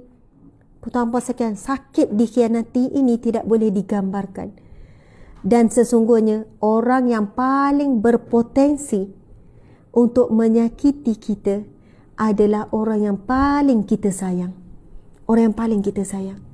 Mereka inilah orang yang paling berpotensi menyakiti kita sedalam-dalamnya. Suami, isteri, anak, adik-beradik. Orang yang paling kita sayang, lagi tinggi kita sayang pada manusia, lagi tinggi possibility untuk kita rasa sakit. Masya Allah. Tapi lagi tinggi sayang kita kepada Allah, lagi tinggi possibility kita untuk rasa tenang, rasa bahagia, rasa secure, rasa semuanya. Masya Allah, Allahu Akbar. Muslimin, muslimat. Allahu Akbar. Bukan kata tak boleh sayang manusia ni, boleh. Saya pun sayang suami, sayang anak-anak, semua sayang. Tapi perhatikan kenapa kita terlalu rasa terluka bila kita bergaduh dengan suami berbanding bergaduh dengan kawan-kawan. Kenapa kita rasa sedih panjang sangat bila kita kecil hati dengan anak-anak berbanding dengan anak orang lain. Sebab apa? Lagi kita sayang manusia, lagi kita sayang makhluk, lagi kita sayang kereta, lagi kita bimbang untuk kehilangannya. Lagi kita sayang rumah, lagi kita bimbang untuk kehilangannya. Tetapi kasih sayang yang dibina dengan Allah, kita bina dengan kalimah la ilaha illallah, itu cara kita berkasih sayang dan bercinta dengan Allah. Puji Allah. Puji. Itulah ayat-ayat cinta kita. Ayat cinta dengan manusia, I love you, I want you, I need you. I need you, I want you, I miss you, I cannot live without you. Macam itulah kan ayat cinta manusia. Tetapi ayat cinta dengan Allah, kalimah la ilaha illallah, baca Al-Quran, selawat pula kalimah ayat-ayat cinta kita dengan Rasulullah. Ucap banyak-banyak. Hati kita penuh dengan rasa cinta pada Allah, akan mengurangkan rasa takut kehilangan dunia. Bila Allah ambil bahagian dunia daripada kita, kita tetap boleh bahagia, kita boleh tetap tenang, kita boleh tetap menghadapinya dengan kuat. Subhanallah, Allahu Akbar. Muslimin muslimat dimati Allah sekalian. Dan orang-orang yang menahan amarahnya dan memaafkan kesalahan orang lain. Dan Allah mencintai orang yang berbuat kebaikan. Buat baik pada pasangan, pada anak. Buat baik sebanyak-banyaknya tanpa mengharapkan balasan. Kalau dapat balasan, itu bonus lah. Itu bahagian yang Allah bagi segera di dunia. Tapi kalau Allah tak bagi, Allah tak izinkan itu berlaku, anak tak balas kebaikan yang kita buat, Masya Allah redha, sebab kita tahu balasan Allah berganda. Walaupun anak kita balas macam mana pun, kita takkan dapat menyamai pengorbanan kita, ibu-ibu sekalian, mengandung dan melahirkan dan menyusukan anak dan membesarkan. Mereka sedaya upaya membalas dengan apa jua cara, tidak akan mampu membalas. Hanya Allah yang boleh membalas. Jadi sungguhlah rasa rugi bagi orang yang kecewa dengan balasan yang tidak dapat oleh manusia, daripada manusia, hingga dia lupa bahawasanya Allah lah yang maha adil, memberikan ganjaran di atas setiap apa yang dia buat. Masya Allah, Allahu Akbar. Muslimin muslimat dimati Allah sekalian, Allah sangat cinta orang yang berbuat kebaikan. Dan juga orang yang apabila mengerjakan perbuatan keji, siapa yang buat perbuatan keji, perbuatan maksiat, perbuatan kotor, apa saja, tahap kotor. Ustazah, saya kotor sangat. Kan? Ada yang jumpa kotor sangat. Dia nak gambarkan betapa dia keji, dia hina dan dia kotor sangat. Dia sebut maksiat-maksiat sampai saya tak mampu nak dengar. Puan jangan sebut maksiat puan buat depan saya. Saya tak nak jadi saksi pada maksiat puan. Tuan jangan sebut antara tuan dengan Tuhan, antara puan dengan Allah. Jadilah ia rahsia yang puan pegang betul aib ni. Jangan cerita lagi pada siapa-siapa. Masya Allah. Sebab apa? Tidak ada dosa sebesar dan sekeji sehina apapun, melainkan Allah akan ampuni sekiranya benar-benar menyesal, sekiranya benar-benar menangisi, sekiranya benar-benar bertaubat kepada Allah Subhanahu Wa Taala. Allah Akbar. Ini dalam hadis yang sahih. Manusia yang bawa dosa seluas antara langit dan bumi, Allah ampunkan. Manusia yang bawa dosa sebesar gunung ganang, Allah ampunkan. Manusia yang bawa dosa seluas lautan, Allah ampunkan. Dengan syarat ia adalah taubatan nasuha, taubatan yang sebenar-benarnya. Ini diterangkan dalam firman Allah seterusnya, iaitu mereka yang segera mengingati Allah, yang dan Allah juga mencintai orang-orang yang apabila mengerjakan perbuatan keji ataupun menzalimi diri sendiri. Menzalimi diri sendiri itu dengan buat maksiat, tu kita zalim diri kita, ya. Iaitu mereka segera mengingati Allah lalu memohon ampunan atas dosa-dosanya. Dan siapa lagi yang dapat mengampuni dosa-dosa mereka itu selain Allah? Allah tanya, siapa yang boleh ampunkan dosa ni? Melainkan Allah. Dan mereka tidak meneruskan perbuatan dosa itu sedang mereka mengetahui. Dan mereka tidak meneruskan perbuatan dosa. Mereka berhenti. Bukannya menipu diri sendiri, terus menerus menipu diri sendiri, tidak. Ramai mana hari ini pelaku dosa maksiat, dia masih sayang nak tinggalkan kehidupan yang dia suka, yang dia cintai. Kehidupan dia, pakaian dia, cara hidup dia, cara bergaul dia, cara penampilan dia, cara bekerja, cari rezeki sekian-sekian. Kan dia buat iklan yang walaupun dia dah aurat seksi-seksi, dia kata inilah cara dia cari rezeki. Tapi saya buat baik pada mak ayah, tapi saya banyak sedekah, saya jaga solat, walaupun saya seksi sekian-sekian. Tuan-puan sekalian, kita tahu dua air, satu bersih, satu kotor, bila dicampurkan semuanya akan jadi kotor. Ini adalah satu musibah dan penyakit umat akhir zaman yang mencampurkan perbuatan maksiat dengan amalan baik, dan dia berkekalan memilih untuk berada di jalan maksiat, iaitu sesuatu yang maksiat ni apa? Tak semestinya berzina, tak semestinya berduaan. Maksiat itu apa? Apa sahaja larangan Allah, itu maksiat kepada Allah. Apa saja larangan, lalu dibuat, dia sedang bermaksiat kepada Allah. Sebab itu Allah Subhanahu Wa Taala berfirman dalam ayat ini, dan mereka tidak meneruskan perbuatan dosa itu sedang mereka mengetahui mereka itu balasannya ialah ampunan daripada Rabb mereka dan syurga yang di dalamnya mengalir sungai-sungai sedang mereka kekal di dalamnya, dan itulah sebaik-baik pahala orang-orang yang beramal. Muslimin muslimat, mustahil dalam satu hati ada dua cinta. Cinta kepada Allah dan cinta kepada selain daripada Allah. Memang kita ada cinta kepada manusia semua, tetapi semua kerana Allah, ada kaitan dengan Allah. Muslimin muslimat dimati Allah sekalian, tidak boleh duduk dalam satu hati cinta kepada pahala dan waktu yang sama cinta kepada dosa. Tak boleh.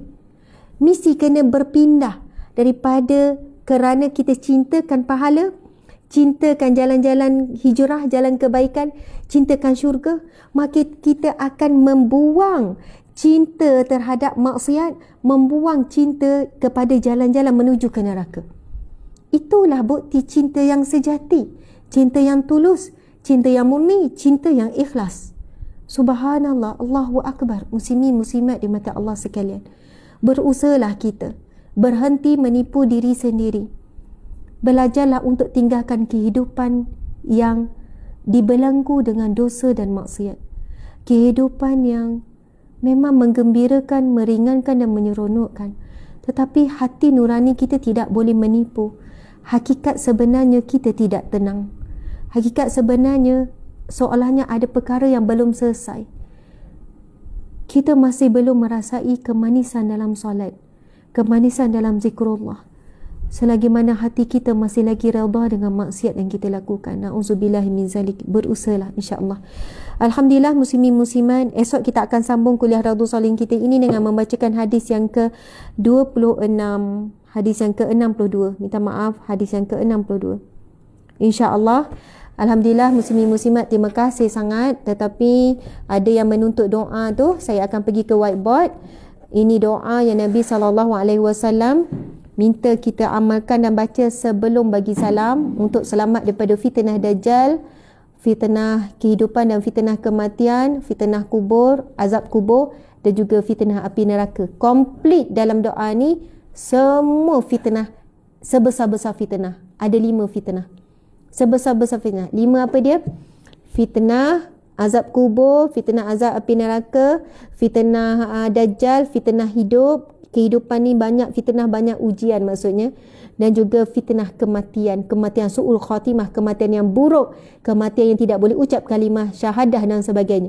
Jadi 5 inilah ujian ataupun fitnah yang paling berat, yang jika kita dapat pertolongan Allah, kitalah orang yang paling beruntung. Untuk dapat pertolongan Allah, wajib meminta. Wajib meminta. Bagaimana? Doa. Kita nak pertolongan Allah tapi malas berdoa, bagaimana kita nak dapat? Sebab itu nak mohon perlindungan bukan minta auzubillahi minasyaitanirrajim. Mohon perlindungan ya Allah daripada syaitan yang direjam. Okey, insya-Allah. Kita tengok ya muslimin muslimat.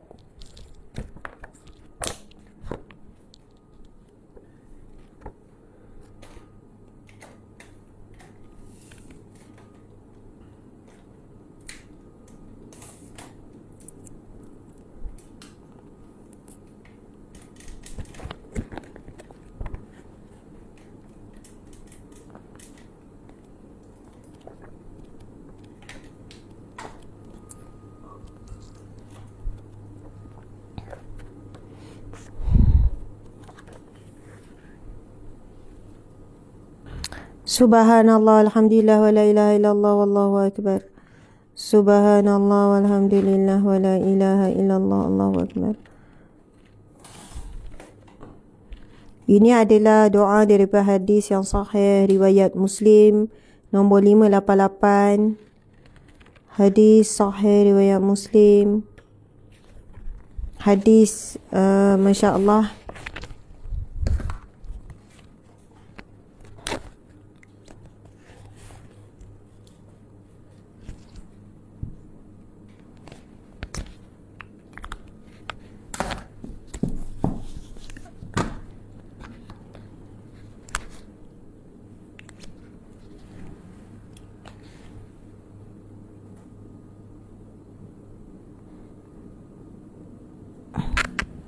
Bismillahirrahmanirrahim.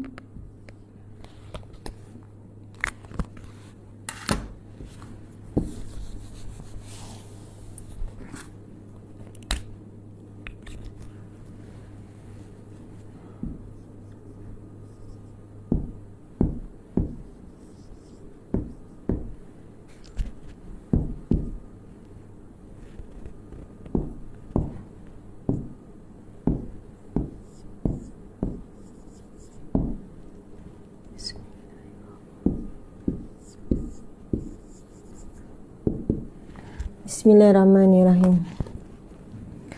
Allahumma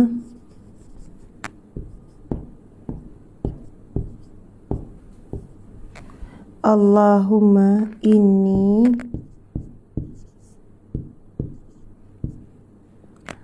a'udzubika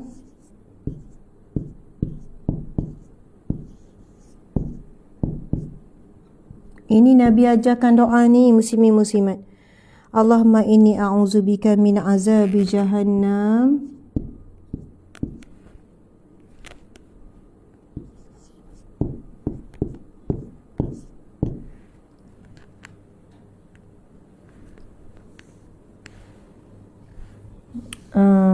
sebab takut min azabi. Allahumma inni a'udzubika min azabi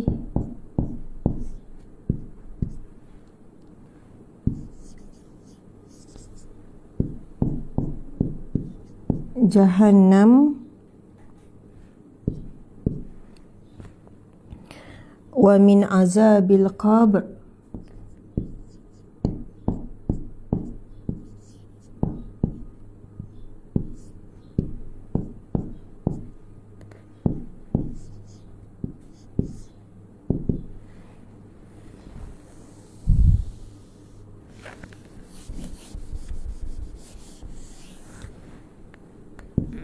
Nanti saya ni mungkin ada ustazah tepi sikit, ustazah tak nampak, nanti saya akan ke tepi. Wa min azabil qabri wa min fitnatil mahya wal mamat.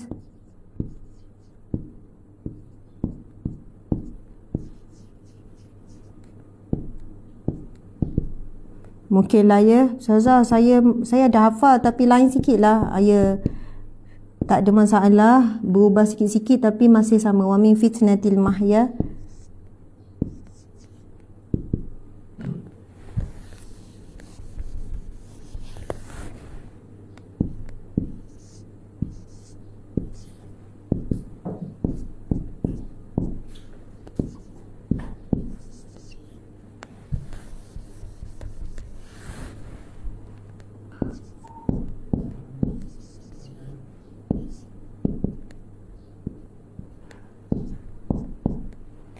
Wal mamati wa min syarri fitnatil masihid dajjal.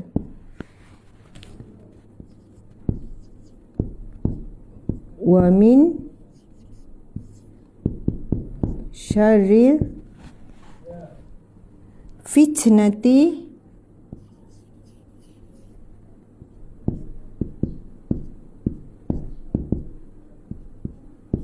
wa min syarri fitnatil al-masihid dajjal.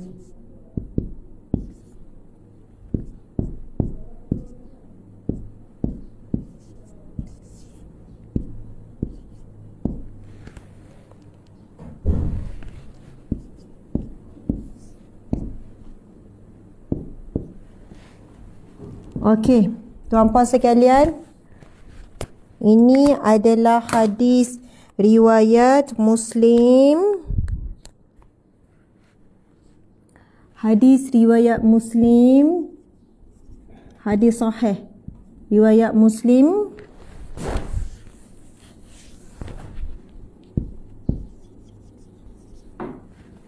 Hadis nombor 588. Okey, masya-Allah.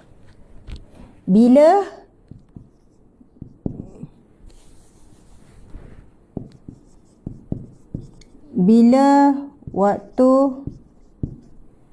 beramal. Tulisan ustazah pun. Okey. Bila ni,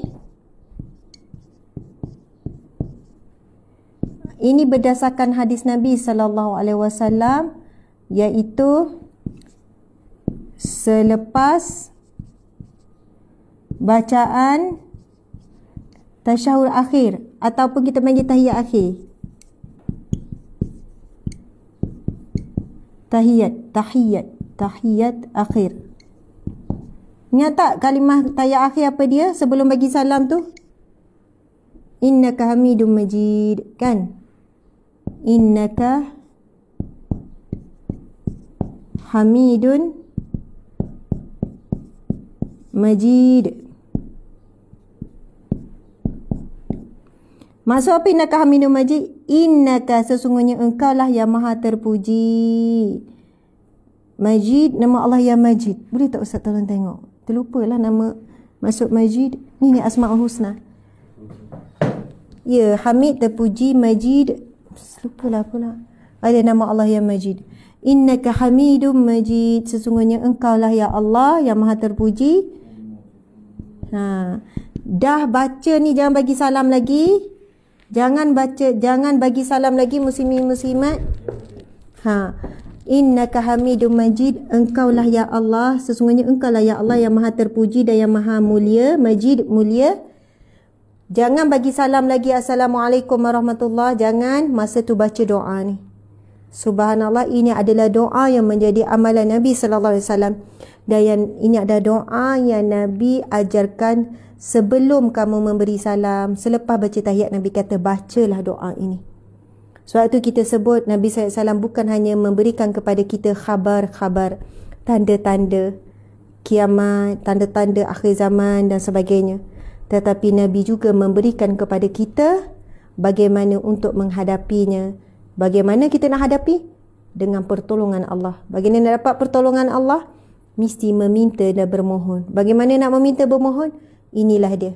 Nabi SAW mengajar kita doa, Allahumma ya Allah, inni a'udzubika, sesungguhnya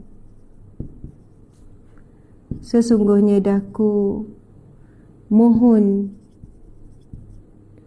kan, sesungguhnya. Boleh nak sebut saya ke apa ke, saya suka guna daku. Memohon perlindungan bika daripadamu.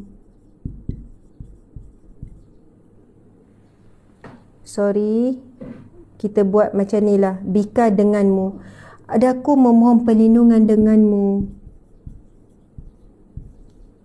denganmu ya Allah.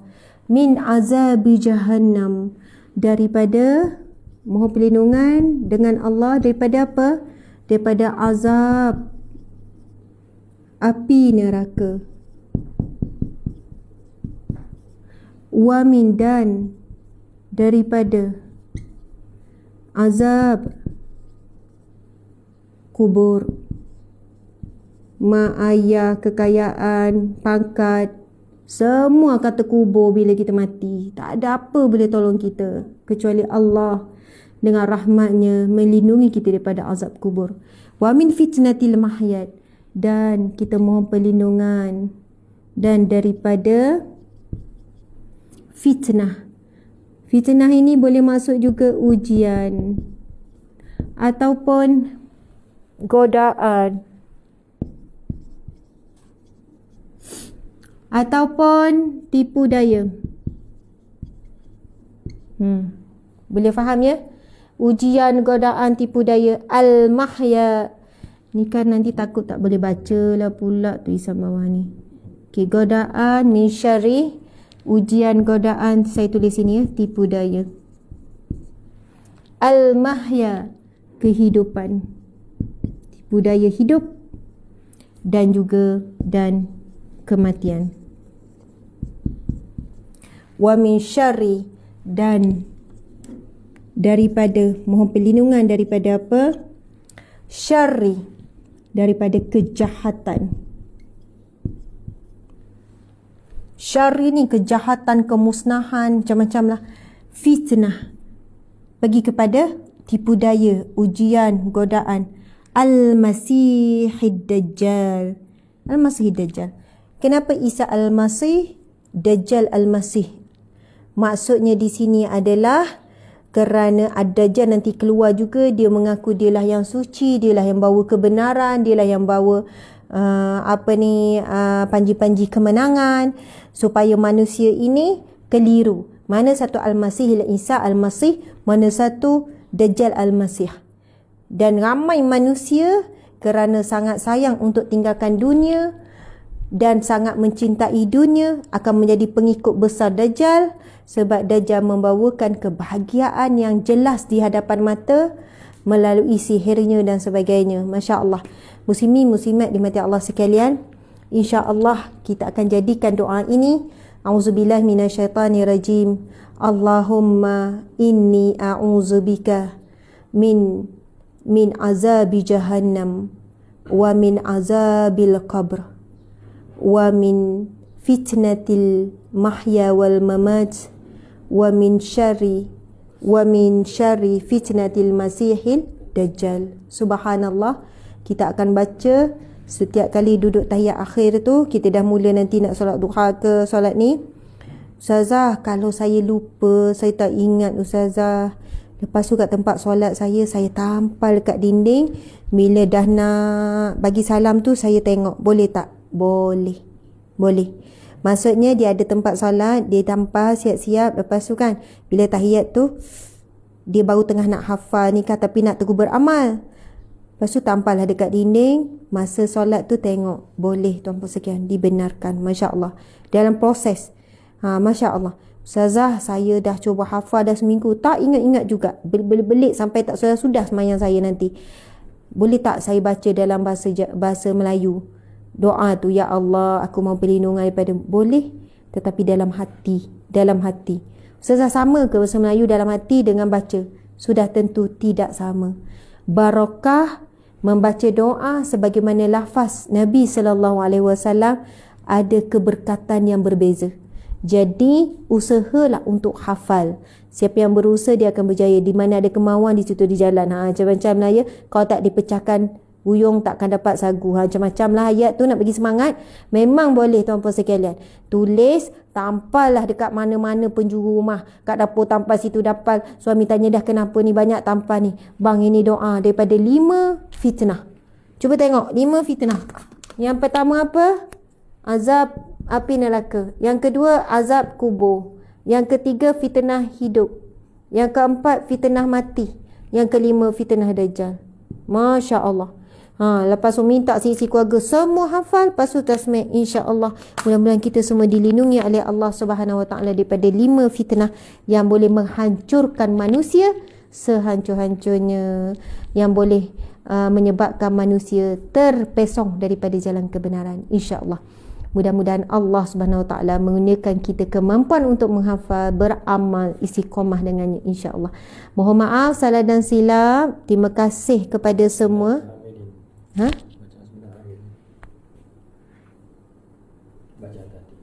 Oh, tadi ada. Okey, tadi ada kesilapan. Bacaan sebenar tadi ada salah sikit. Saya baca surah Ali Imran tadi tu ya. Okey. Mungkin ada sekali dua ada salah, ada betul. Saya ada baca. Okey, minta maaf ya. Okey, sahabat-sahabat dimati Allah sekalian. Masya Allah. Kita tangguhkan kuliah kita dengan bacaan surah Wal-As dan tasbih kafarah. Bismillahirrahmanirrahim. Subhanakallahumma wa bihamdika asyhadu an la ilaha illa anta astaghfiruka wa atubu ilaik. Bismillahirrahmanirrahim. Al-aslan fi khusil allazina amanu wa amilus solihin wa tawassaw bil haqqi wa tawassaw bis sabr. Sadaqallahul azim. Wabillahi taufiq wal hidayah. Assalamualaikum warahmatullahi wabarakatuh.